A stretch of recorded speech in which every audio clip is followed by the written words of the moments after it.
وہ کون سن، کیڑی تاریخ کے سن، کتنا عرصہ رہے سن، تاریخاں بیان قرآن نہیں کی ہیں، لیکن واقعہ بیان ہے قرآن نے کیتا ہے۔ مقصد کی سی کہ جدوں بھی کوئی بے ایمان سے اٹھاوے اللہ والے کے سامنے ڈٹ جاندے، مومن وہی ہوتا ہے جڑا ڈٹ جاوے، طاغوتی طاقت لگے ڈٹ جاوے آ کے کہ کچھ بھی ہو سکتا ہے، بس محمد صلی اللہ علیہ وسلم کے دین دے نہیں ہون دینی، مومن دا حق بندا ہے۔ اور اسی ایسے مومن ہاں جڑا آج کے دور دا یزید اپنی ہر چال کے اندر کامیاب ہے کہ نہیں کامیاب، ہر چال کے اندر کامیاب نظر آ رہا ہے۔ میرے امام علی مقام زندہ ساڈا ایمان ہے اور تکلیف کے اندر ہے ساڈی وجہ تو کہ اے امت حضور دی جڑی خاطر اساں میرے نانے نے اتنی تکلیفاں دا سامنا کیتا اور میں اپنا سارا باغ اللہ دی راہ دے اندر قربان کیتا، اج اس دین دا حال اسی کی کر رہے ہیں اور کچھ بھی نہ ملے تے جتھے چار بندے پہ جڑے دین والیاں دا گلا حقیقت شروع کر دیتے، مولوی یہ کر کے، مولوی وہ کر کے، مولوی انج کر کے۔ میں کہا چلے جان دیا جے ایڈے ماڑے نے تے ترے کام انسان دی زندگی کے اندر اہم ترین نے۔ کتنے کام جی؟ پہلا پیدائش، دوسرا شادی، تیسرا وفات، انہاں تینوں کاماں جو مولوی کر دے کام یس ہو جائے گا۔ ترے کام جڑے نے انہاں وچ مولوی رہے ختم کر دیو۔ نکاح بھی کسی دوسرے کو پڑھایا کرو یا وقت سے کسی حاکم کو جنہوں نے کلمے پڑھ دے ہو، اذان بھی انہیں کون دعایا کرو۔ ان مولویاں تو بغیر اتنے آگے چارہ نہیں ہے، بڑی عزت یاد ہوگی، یہ بڑا خلاص محبت جی حضرت صاحب آبیا جے جنازہ پڑھایا، اذان دے گیا جے، نکاح پڑھا جایا جے، انہاں کماں دے اندر تے یاد ہوندے نے تے مولوی دا قصور ہے نا کہ ممبر تے بیٹھ کے اللہ دے رسول دی گل دسدا۔ اور میرے امام علی مقام نے اس دین کی گل دس دی ہوئی سارا کچھ قربان کیتا ہے۔ اور گھرانہ ایسا پاک گھرانہ ہے جس گھرانے کی مثال کائنات کے اندر کوئی اور ہو سکتی نہیں۔ سنیے لگا تمہارے بھائی بولے فرمایا بے اجازتی جن کے گھر جبریل بھی آتے نہیں۔ پڑھو گے تصویر بے اجازتی جن کے گھر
جناب دارے نے دمشق کے اندر امام الانبیاء کے غلام چلدیاں چلدیاں امام زین العابدین نے استغاثہ فرمایا. آپ فرماتے ہیں آپ نے فرمایا کہ ہوائے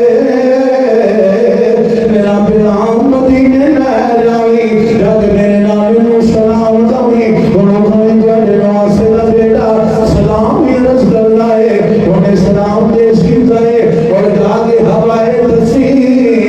سونیا جنہاں دی خاطر نمازاں دے سجدے لمے کرتے رہو جنہاں نو اپنی زبان چساندے رہو سونیا جنہاں نو کمریاں دے بٹھاندے رہو او حسین کھول کی صورت چادر ہون گے کربلا دی دھرتی دے اندر لیٹیا ہویا ہے سونیا لیکن صبر زیادہ نہیں چھوڑیا تواڈے اس دین دی وجہ واسطے او محمد کی قربان کیتے نے قاسم کی قربان کیتے نے علی اکبر اس کی قربان کیتے نے محمد نہ ابو بکر بن علی کی قربان ہوئے نے عمر بن علی کی قربان کیتے نے عثمان بن علی کی قربان کیتے نے قاسم بن حسن کی قربان ہوئے نے ابو بکر بن حسن کی قربان ہوئے نے جناب یہ بہادرہ کا ناغلہ جڑا قربان ہویا ہے اور اس کی آپ نے امامیہ دی مقام نے نصیحت دوارا دسیا میرے بیٹے تم دینے پہنچ جاؤ میرا سلام عرض کرے آجے اور حضور کی امت کو دسیا جے میرا پیغام پہنچایا جے اور لوگوں اپنے اپنی سفرہ دے نکل دے ہو پھر واپس ہوں دے ہو اپنی کمہ دے جان دے ہو پھر واپس ہوں دے ہو ایک محبوب نواسا ایسا ہے جن نے سفر کیتا ہے لیکن واپس نہیں آیا سفر ضرور کیتا ہے اسے مسافر دے سفر دے اندر شہید کیتا گیا ہے واپس نہیں آیا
فرماندے نے سچا عشق حسین علی دا سر دے پر راز